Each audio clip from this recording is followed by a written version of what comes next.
오늘도 하나님의 은혜와 평강, 그리스도의 향기가 든든한 교회와 이 말씀을 전 세계에서 유튜브를 통해서 또 방송을 통해서 듣는 자들에게도 같은 축복이 있기를 축복합니다.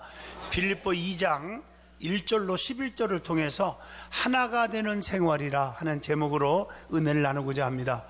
한 마음으로 산다는 것은 행복하게 산다는 말과 똑같은 말입니다. 한 마음이 되기 위해서는 서로 이해하고 양보하고 희생하여야만 가능한 것이기 때문에 결단코 쉬운 것만은 아닙니다. 주님께서 말씀하십니다. 요한복음 13장 34절에 새 계명을 너희에게 주노니 서로 사랑하라. 내가 너희를 사랑한 것 같이 너희도 서로 사랑하라고 말씀했습니다. 이 서로라고 하는 말은 협력하고 한 뜻을 가지고 살아갈 때만 가능한 단어입니다. 에베소 4장 4절로 6절을 보면 몸이 하나요 성령도 한 분이시니 이와 같이 너희가 부르심의 한 소망 안에서 부르심을 받았느니라. 주도 한 분이시요 믿음도 하나요 세례도 하나요 하나님도 한 분이시니 곧 만유의 아버지시라. 만유 위에 계시고 만유를 통일하시고 만유 가운데 계시도다. 하나님의 말씀이에요. 여러분, 나라가 분열되고 교회도 하나 되지 못한다면 이건 비극적인 것입니다. 몸도 하나요 성령도 하나요 주도 하나요 다 믿음도 하나라고 성경은 가르쳐주고 있는 줄로 믿습니다. 우리가 살 길은 하나가 되는 길밖에 없습니다. 국가도 하나가 돼야 돼요. 정치판도 하나가 돼야 돼요. 사회도 하나 돼야 되고 가정도 하나 돼야 돼요. 교회도 하나가 되어야 될 줄로 믿습니다. 하나님은요 분열을 원치 않으시고 하나가 되기를 원하십니다. 그러면 어떻게 해야 하나가 될 수 있을까요? 제일 먼저 그리스도 안에서 한 마음을 품어야 한다 그랬어요. 1절로 본문 2절에 그렇게 말씀했습니다. 이 본문에 보면요 마음을 같이하여 같은 사랑을 가지고 뜻을 합할 때만이 한 마음을 품을 수 있다고 말합니다. 그리스도 안에서 한 마음을 품으려면 구체적으로 어떻게 해야 합니까? 오늘 본문 1절에 답이 나옵니다. 그리스도 안에서 권면이 있어야 한다는 말씀입니다. 권면이라는 것은요 믿음이 연약하거나 시험에 들어 실족하려는 자들에게 대한 말씀으로 연약한 믿음을 강하게 도와주는 역할을 권면이라고 해요. 권면은 책망이나 채찍이 아닙니다. 비판이 아닙니다. 이러한 권면이 활성화될 때 서로 신앙의 노력자가 되어 굳은 신앙을 지켜나갈 수가 있습니다. 오늘날 여러분 친한 사람끼리는 별로 권면을 안 해요. 이건 사회생활이나 교회생활도 마찬가지예요. 좀 친해지면요 잘못한 거 알면서도 권면도 안 하고 남들이 뭐라고 하면은 친한 사람 편에 딱 서러요. 하나님이 기뻐하지 않는 편에 딱 서버려요 같이. 그래서 사람을 잘 만나야 되는 거예요. 여러분 좋은 나무에서 좋은 열매 맺는다고 그러는데 좋은 나무가 되려면요 아픔이 있어도 과감하게 가지치기 잘하세요. 부정적이고 비판적인 사람과 가까이 하면 좋은 나무가 될 수가 없습니다. 여러분 권면을 할 줄 아는 자가 진정한 친구입니다. 성경에 범죄한 성도를 권면하는 방법을 가르쳐주고 있어요. 마태복음 18장 15절로 16, 17절까지 보면 거기 보면 그 첫째가 뭐냐면 그 사람과 단둘이 있을 때 권고하라 그랬어요. 진정한 사랑은요 들춰내고 비판하는 게 아니에요. 책망하는 것이 아니라 은밀한 권고예요. 마태복음 18장 15절의 말씀이에요. 모여서 밥 먹으면서 상대방 얘기를 잘못된 걸 권면하는 게 아니고 온유한 심정으로 바로잡아주고 자신도 돌아봐야 된다는 거예요. 갈라디아서 6장 1절에 보면은요 형제들아 사람이 만일 무슨 범죄한 일이 드러나거든 신령한 너희는 온유한 심정으로 그러한 자를 바로잡아주고 너 자신을 살펴보아서 너도 시험을 받을까 두려워하라. 분명히 성경은 우리에게 가르쳐 줍니다. 범죄한 영혼이 돌아서기를 위해서 엎드려 기도해 주라는 거예요. 요한일서 5장 16절의 말씀에 기록되어 있습니다. 그리고 그 다음에 권면을 간절히 단둘이 했는데 듣지 않으면 마태복음 18장 16절에 뭐라겠어요? 두세 증인의 입으로 날마다 말마다 확증하게 하라. 두세 사람과 함께 가서 권면을 다시 한번 해보라. 그래도 말을 듣지 않으면 마태복음 18장 17절에 교회에 말하여 교회가 권고하도록 하라, 이렇게 말했고요. 참 중요하잖아요. 그래서 디모데후서 3장 16절을 보면 형제에 대한 책망과 훈계는 감정이 있어서는 안 돼요. 감정이 아닌 말씀으로 해야 된다고. 그래서 디모데후서 3장 16절 보면 모든 성경은, 하나님의 말씀은 하나님의 감동으로 된 것으로 교훈과 책망과 바르게 함과 의로 교육하기에 유익하다고 했습니다. 한 심령이라도 잃어버리는 것은 하나님의 뜻이 아닙니다. 마태복음 18장 14절, 이와 같이 이 작은 자 중에 하나라도 있는 것은 하늘에 계신 너희 아버지의 뜻이 아니니라. 한 심령에도 실족시키는 거 아버지가 원치 않습니다. 내가 말 한마디 행동 한마디 때문에 상처를 받고 실족을 당한다면 하나님의 뜻을 거스리는 것입니다. 우리가 내가 옳다고 주장이 너무 세다 보다 보니까 상처를 주는 분들이 있어요. 교만해서 그렇습니다. 두 번째, 사랑의 위로가 있어야 합니다. 본문 1절입니다. 사랑의 위로. 그래서 고린도후서 1장 5절 보면 그리스도의 고난이 우리에게 넘친 것 같이 우리가 받는 위로도 그리스도로 말미암아 넘치는도다. 위로가 넘쳐야 돼요. 교회는 위로하는 장소, 위로받는 장소가 되어야 합니다. 하나님은 어떤 분입니까? 데살로니가 후서 2장 16절로 17절에 영원한 위로를 주신 분이에요. 세상 사람들은 달면 삼키고 쓰면 그냥 뱉어버리지만 하나님은 영원하신 분이에요. 그래서 축복도 너희의 출입을 지금부터 영원까지 지키시리라. 사무엘하 7장 29절, 주의 은혜로 종의 집에 영원히 복을 받게 하옵소서. 우리 하나님은 영원하신 분이에요. 영원한 은혜를 주시는 분이에요. 세 번째, 본문 1절에 보면 성령의 교제가 있어야 합니다. 성령이 도와주지 않으면 아무것도 안 돼요. 그래서 성령에 충만한 사람이 되어야 합니다. 성령의 교제는 세상의 모임과 같지 않고 분파를 만들지 않습니다. 교회가 하나 되게 합니다. 그래서 사도행전 1장 14절에 마음을 같이하여 전혀 기도에 힘쓰더라, 이렇게 말하고 있습니다. 네 번째, 긍휼과 자비가 있어야 합니다. 본문 1절의 말씀입니다.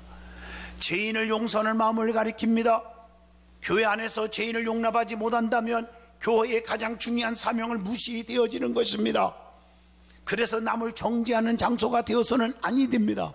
그래서 성경은 말합니다. 쑥덕거리고 수근수근하고 비판적인 사람은 주님이 제일 싫어하는 것입니다. 다섯 번째, 마음을 같이하여 뜻을 합하여야 한다고 본문 2절에 말씀합니다. 그래서 빌립보 1장 27절, 오직 너희는 그리스도의 복음에 합당하게 생활하라. 이는 내가 너희에게 다 너희들을 위함이라고, 복음을 위하여 협력해야 한다고 말씀하고 있지 않습니까? 그리고 빌립보 4장 2절에 내가 유오디아를 권하고 순두개를 권하노니 주 안에서 같은 마음을 품으라, 이렇게 말씀하셨잖아요. 그래서 고린도전서 1장 10절에 내가 우리 주 예수 그리스도 이름으로 너희를 권한다. 뭘 권해요? 모두가 같은 말을 하고 너희 가운데 분쟁이 없이 같은 마음과 같은 뜻으로 온전히 어떻게 하라? 합하라, 이렇게 말하고 있습니다. 자, 어떻게 해야 하나가 되는 생활을 할 수 있을까? 두 번째, 오늘 본문 3절입니다. 겸손한 마음으로 남을 높일 줄 알아야 돼. 남을 나보다 낮게 여겨야 합니다. 그래서 첫 번째가 뭐냐? 아무 일에든지 다툼이나 허영으로 하지 말아야 한다. 이 말은 빌립보 2장 14절처럼 모든 일을 원망과 시비가 없이 하라, 이런 말이고요. 로마서 13장 13절 말씀처럼 뭐라겠어요? 다투거나 시기하지 말으라, 이렇게 말했고요. 또 야고보서 3장 14절로 15절 보면 너희 마음속에 톡한 시기와 다툼이 있으면 자랑하지 말아라, 이렇게 말하고 있어요. 그것이 진리를 거스리는 것이다. 또 다툼은 야고보서 4장 1절로 2절 보면 육체의 일이기 때문에 취하는 것이 얻어지는 것이 없다. 여러분 보세요. 다투는 사람 보세요. 서로 손해예요. 맞잖아요. 얻어지는 거 하나도 없어요. 서로 상처만 받는 거예요. 성경에 무엇이든지 이렇게 생각하라고 권면한 게 있잖아요. 빌립보 4장 8절 수도 없이 읽었지요. 형제들아, 무엇이든지 참되며 무엇이든지 경건하며 무엇이든지 옳으며 무엇이든지 정결하며 무엇이든지 사랑받을 만하며 무엇이든지 칭찬받을 만하며 무슨 덕이 있든지 무슨 기름이 있든지 이것들을 생각하라. 차별이 없어요. 무엇이든지예요. 두 번째, 오직 겸손한 마음으로 자기보다 남을 낮게 여기라 그랬어요. 그래서 베드로전서 5장 5절에 겸손으로 허리를 동일 때 하나님이 함께 하신다 그랬어요. 그래서 베드로전서 5장 6절에 하나님의 능하신 손 아래에서 겸손하라. 때가 되면 너희를 높이시리라. 하나님 앞에서 낮아지면요, 하나님이 때가 되면 쫙 높여지는 날이 온다는 것이죠. 바울은 뭐라고 표현했어요? 바울같이 훌륭한 사람도 에베소 3장 8절에 지극히 작은 자라고 고백합니다. 나는요, 모든 성도 중에 지극히 작은 자보다 더 작은 나에게 이 은혜를 주신 것은 측량할 수 없는 그리스도의 풍성함을 이방인에게 전하게 하시고 그래서. 여러분, 누가 사도 바울을 작은 자라고 말할 수 있습니까? 사도 중에 사도입니다. 그런데 자기는 지극히 작은 자라. 많이 배운 사람이에요. 가진 것도 많아요. 명예와 권세가 있어요. 로마의 시민권을 가지고 있어요. 그런데 나는 작은 자 중에 지극히 작은 자라. 오늘 이런 믿음 본받으시길 바랍니다. 세례 요한같이 훌륭한 분도 나는 그분의 보내심을 받은 자다. 나는 그의 신을 들기도 감당하지 못하는 자다. 마태복음 3장 11절에 그렇게 고백을 합니다. 그것뿐 아니라 요한복음 3장 30절에 그는 흥하여야겠고, 즉 예수님은 계속 높여지고 흥하여야겠고 나는 쇠하여야 하리라 하니라. 멋있잖아요. 주님만을 높이는 요한 본받으세요. 자, 어떤 자가 하나가 되는 생활을 할 수 있느냐? 세 번째, 오늘 본문 4절입니다. 자기와 남의 일을 돌아보아 목회자의 기쁨을 충만케 해야 한다고 가르쳐 주고 있습니다. 사도 바울은 빌립보 교회에서 하나님을 위한 덕목들을 교훈하고 그 교훈대로 행하고 자신의 기쁨이 충만케 하라고 말씀하고 있습니다. 다시 말하면 교회와 성도들의 성숙한 믿음의 모습은 목회자들에게 큰 기쁨이 된다는 것이죠. 그래서 각자 자기의 일을 돌아볼 줄 알아야 한다. 하나님은 각자 자신들에게 사명을 주셨죠. 그래서 먼저 최선을 다해서 자기의 사명을 감당하여야 합니다. 고린도전서 4장 2절에 맡은 자들에게 구할 것은 충성이니라. 자기의 역할을 수행하지 못하면 하나가 되는데 걸림돌이 되고 마는 것입니다. 그래서 각각 자기 은사 받은 대로, 달란트가 있는 대로, 재능이 있는 대로 어떻게 해야 돼요? 선한 청지기 같이 봉사하라. 베드로전서 4장 10절에 말합니다. 각각 은사를 받은 대로 하나님의 여러 가지 은혜를 맡은 악한 청지기가 아니라 주인에게 이익을 남기는 선한 청지기 같이 서로 봉사하라. 이렇게 말씀하고 있습니다. 그러려면은 갈라디아서 6장 4절 자기의 일을 먼저 살펴야 한다고 했습니다. 자신을 돌아보아야 됩니다. 그래서 시험 받을까 두려워하라. 갈라디아서 6장 1절의 말씀입니다. 자, 두 번째, 다른 사람들의 일을 돌아보라고 하는 말씀이죠. 성도들은 교회 공동체의 한 몸을 이루고 있으므로 서로가 서로의 부족을 보충해 줄 때 교회가 온전히 사명을 감당하게 되고 하나가 될 수 있는 것입니다. 성도 간의 유기적 관계 속에 서로 사랑을 나누고 기쁜 일과 슬픈 일을 함께 나눔으로 더욱더 더 하나가 될 수가 있어요. 그래서 갈라디아서 6장 2절에 너희가 짐을 서로 지라 그리하여 그리스도의 법을 성취하라. 서로 짐을 져줘야 돼요. 여러분, 교회 안에서 어떤 부서든지 중요하지 않는 게 어디 있어요? 우리가 육체도요, 우리는 하나의 지체라고 그랬는데 손과 다리와 팔과 이게 안 중요한 데가 어디 있냐고요. 교회 안에서 예를 들어서 성가대도 중요하고 교사들도 중요하고 안내원도 중요하고 식당 봉사도 중요하고 지역장 일도 중요하고 다 중요하잖아요. 근데 자기 일만 중요하다고 고집하는 사람들이 많으면 교회는 부흥이 안 돼요. 자기 때문에. 어떤 분들은 성가대 하다가 교사로 갔어. 왜 갔냐고 막 그냥 핀잔주를 말하면 시험 들어서 교회 떠났대요. 글쎄.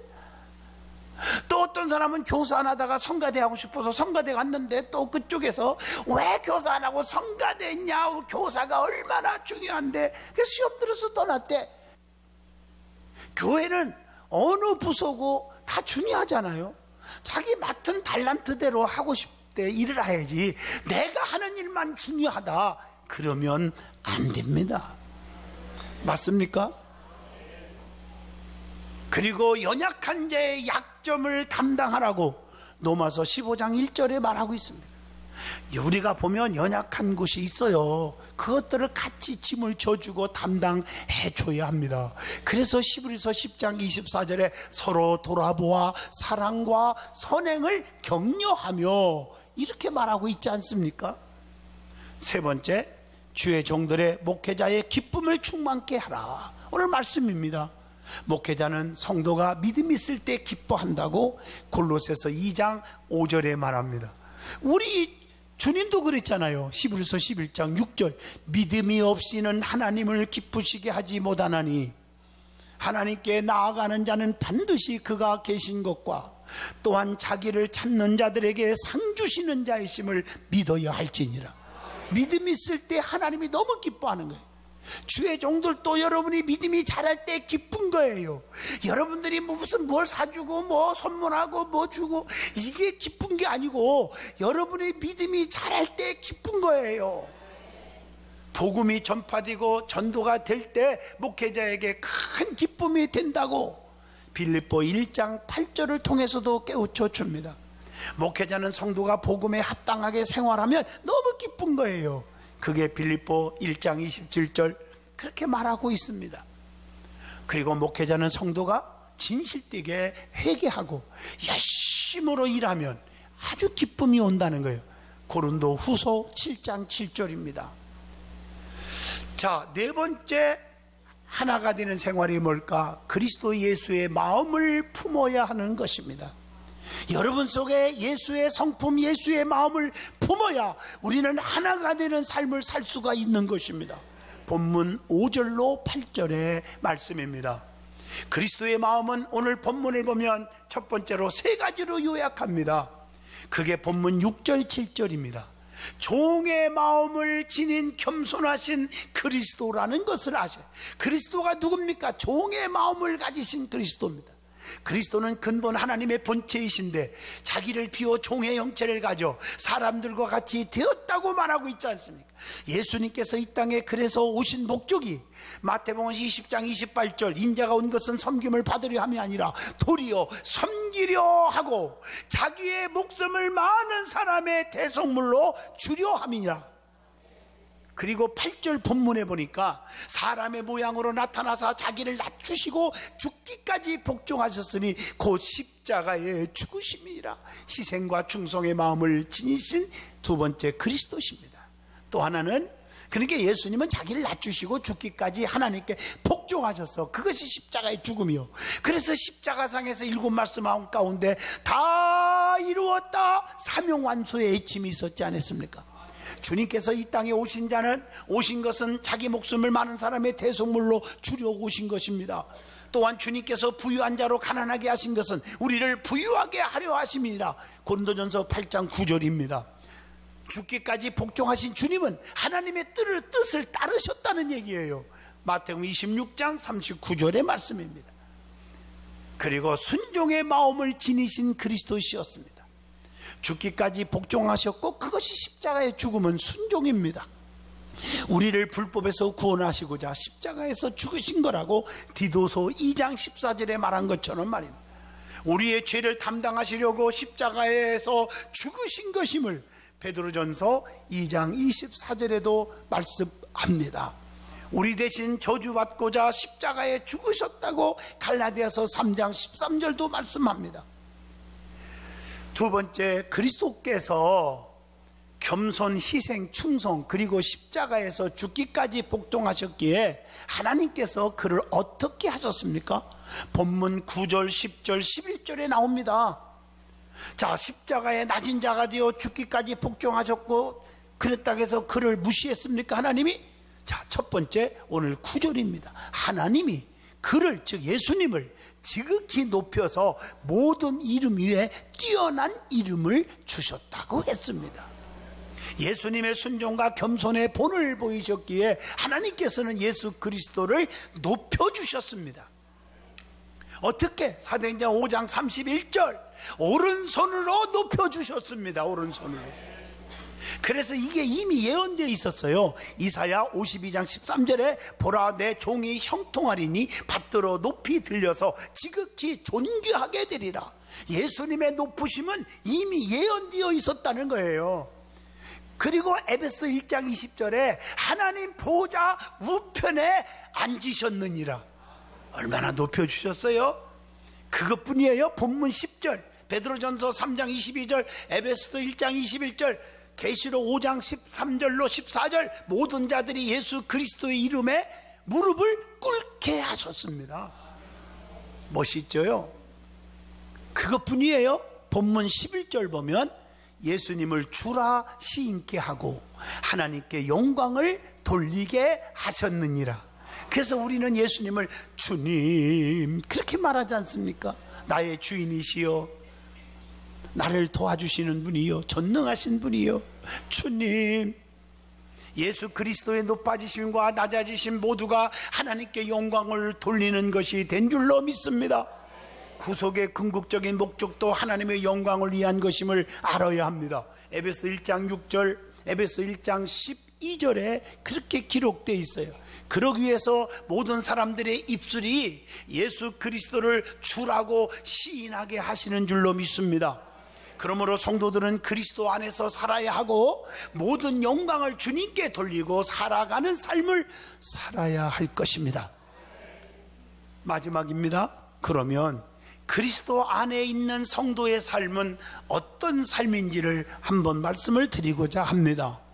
첫째, 그리스도와 함께하는 삶을 살아야 합니다. 로마서 12장 11절 부지런하여 게으르지 말고 열심을 품고 주를 섬기라 그랬습니다. 두 번째는 그리스도만 섬기는 삶을 살아야 돼요. 마태복음 4장 10절에 예수께서 말씀하시되 사탄아 물러가라 기록하였으되 주 너희 하나님께 경배하고 다만 그를 섬기라 하였느니라. 세 번째, 그리스도의 의한 삶을 살아야 합니다. 에베소서 2장 10절 우리가 선한 일을 위하여 지으심을 받은 자니까 이 일은 하나님이 전에 예비하사 우리로 그 가운데서 행하게 하려 하심이니라. 네 번째, 에베소서 5장 2절입니다. 그리스도를 닮는 삶을 살아야 돼. 그리스도께서 너희를 사랑하신 것 같이 너희도 사랑 가운데서 행하라. 그는 우리를 위하여 자신을 버리사 향기로운 제물과 희생 제물로 하나님께 드리셨느니라. 다섯 번째, 그리스도를 위한 삶을 살아야 합니다. 빌립보 1장 20절로 21절입니다. 우리는 부끄러워하지 말고 주님만을 위해서 살아란 말이에요.